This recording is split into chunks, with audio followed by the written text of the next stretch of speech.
What's going on, guys? This is George again, coming back with another building maintenance or building engineering video. So what you have up here is, I guess, at this building we call it an actuator. This building is has pneumatic lines, and with this is pretty much the device.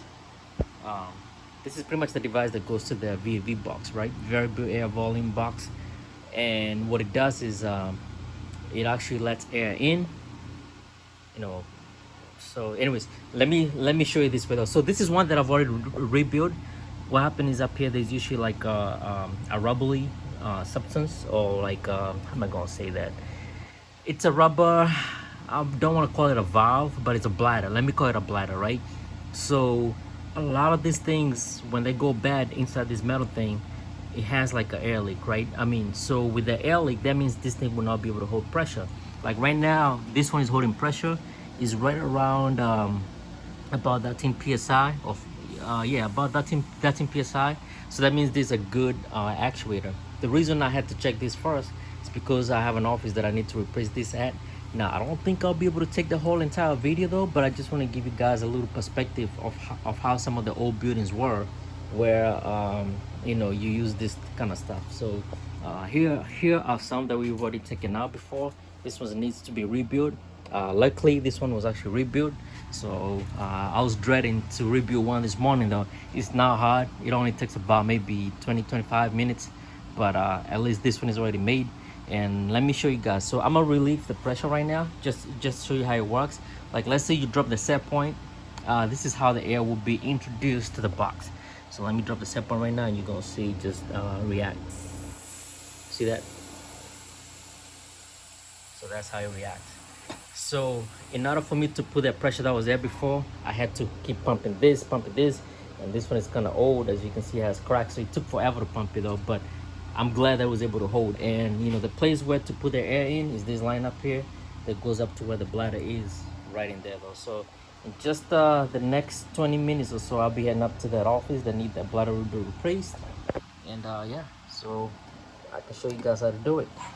So anyways, right now I gotta take care of something else real quick, and I'll be right back.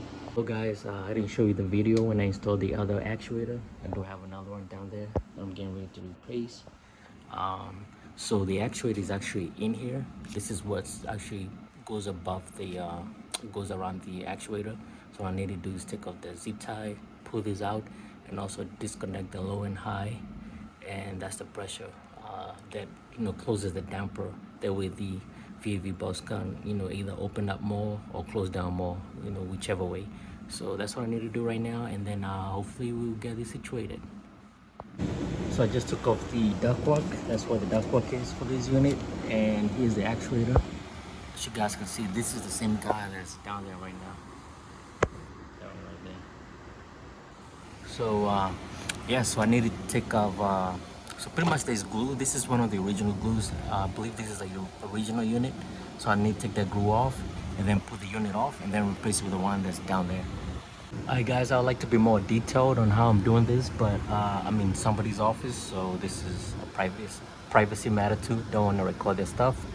But that's the VAV box. The actuator goes in that hole, and now I'm about getting ready to put the new actuator in. Then after that, put this ductwork in, and then this is the controller. I first checked the controller, make sure that it was good. It seemed to be fine, but the actuator wasn't holding pressure, so I knew that the bladder is messed up, so it needed to be replaced. So that's what I'm getting ready to do right now, so stay tuned.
Alright guys, it's not my best job yet, but I had to put tape. Normally you put tape around here though.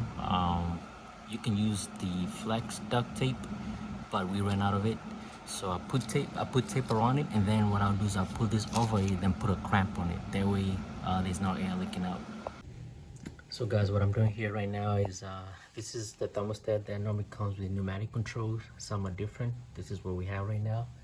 What I did earlier is I put the set point to 70, made sure that there's air coming out of the diffuser right there, and there was definitely air coming out of it. Normally you're supposed to have a barometer to measure how much air is coming out, but this building we don't have that, so we just go by the feel, and you can tell by the amount of air that's coming out. A lot of times you'll see the blinds move a lot. So what I did is when I adjusted it, the blinds were not moving as much, but there was just enough air coming out from the diffuser. Again, that's not the proper way of doing it. Best thing is to have a barometer. That way you can measure the amount of CFM that's coming out from this box. Anyways, that's besides the fact. So right now I have the set point at 80. So what I'll do is I'll increase the pressure here. So with these type of boxes, you have the high flow and low flow. So when I had the set point at 70, I made sure that there's enough air coming out of this. And the only way I was able to do is increase the airflow a little bit. That way I had something coming out the diffuser. Now, since I have the set point at 80, there's nothing coming out of it because I have the small one down to 0 pretty much. So what I'll do is I'll see, it was pretty much at 0. If you go that way, there's no way of going back. So I'll increase a little bit by maybe half a ton. And then I'll get back to the diffuser up there and see how much air is coming out of it. Again, I don't have a barometer, so I'm just going by the feel. We just want to make sure that we have enough. That way when it comes to winter time, that can activate the pneumatic electric switch, which is the PE switch, the one that turns on the heat. Again, I'll show you better, but we don't have the barometer for this building though, because the minimum at my old building, we needed about 70 CFM coming out of the diffuser in order to activate the PE switch or the pneumatic electric switch. Right now I'm just going by the feel, but the amount of air that's coming out of the diffuser though, I can probably tell how much CFM it is. A lot of times it's probably just around 100 CFM maybe, which is enough to turn on the heat. When it comes to the cold season, which is what we are getting ready to get into, this is August, we're getting ready to go to September, yeah, and it should be a lot cooler. So I just increased the ton. Right now, even from where I'm at, I can't really feel the air, but I'll take the ladder there just to feel it. But I'll just turn it one more, just one more ton. And I think, because I don't want too much, I just want enough to get the heats on. The heats right now are off, obviously, because it's summer. But when it comes to winter time, we don't want to have issues with this office saying that they're cold because their heaters are not coming on. So this is what I'm telling you guys. I'm just putting my hand here, feel there's any air coming out. Right now there's no air coming out at all. But also the control that I have up there, the control I have up there is a KMC controller. It's very, very slow. It's so delayed. Sometimes you may think there's no air coming out of it, then you increase it too much, then next thing you know, you have to dial it back in. So I just be patient with it. I'll be going back and forth to where the VAV box is behind me, and then coming back up here every now and then just to check for air. But once I get just a little bit of air coming out, I'm done with this office. It should be good to go. Also, just want to add on the matter. The main reason I came to this office yesterday, today is Thursday, I came here Wednesday, is because the office occupant stated that they are cold. And the reason for that, the actuator had failed, the one that I just replaced right now. So that means the damper was wide open, so air was just going in. Actually, those blinds right there were just flapping around though. That's how much air that was coming out. If you look at it right now, nothing is moving, right? So we're doing a good job. Everything is looking good. Just need a little bit of air to come out. That way we can have low CFM. My last building, we used to have, depending on the box, the low CFM used to be around 70, and for high was around 200 and something, depending on the size of the box. You know, sometimes you have a 6-inch box, you have a 8-inch box. Like this right here is a 6-inch box. So normally if you do the calculation, that will give you what air is supposed to be getting out of this box, you know, the maximum for it. So I don't want to give you numbers just on top of my head. This is something that I just need to look at on the drawings just to make sure, because everything is everything is, what do you call it, everything is balanced to what it's supposed to be. So yeah, definitely. So, and it shows you a little diagram of how everything works in here. So yeah, man, VAV boxes are actually pretty cool to work on. I wouldn't recommend working on them every day, but this building, since it's an older building, the pneumatics are failing, so I'm happy to replace either these controllers, that's what I'm telling you, the controller, or the actuator. This KMC controls, it's very slow, so that's why I don't want to turn that too much, because I might turn it too much and then have to dial back in again. So just want to make sure you allow yourself some time and be patient with it, because this thing will make your day go bad quick. So for those out in the field, you know what I'm talking about. So anyways, I'll catch up with, can't talk, I'll catch up with you guys later. I just want to make sure that things are going well here. But I have a busy day. I'm by myself this week. The other gentleman that I work with is on vacation, so I will have a very busy schedule ahead. I have some lights off in the 6th floor men's restroom. I need to go figure out what's wrong with that, and also have another VAV box to work on the 6th floor in an office up there, so we'll down there. Alright guys, catch up with you guys later. Thanks.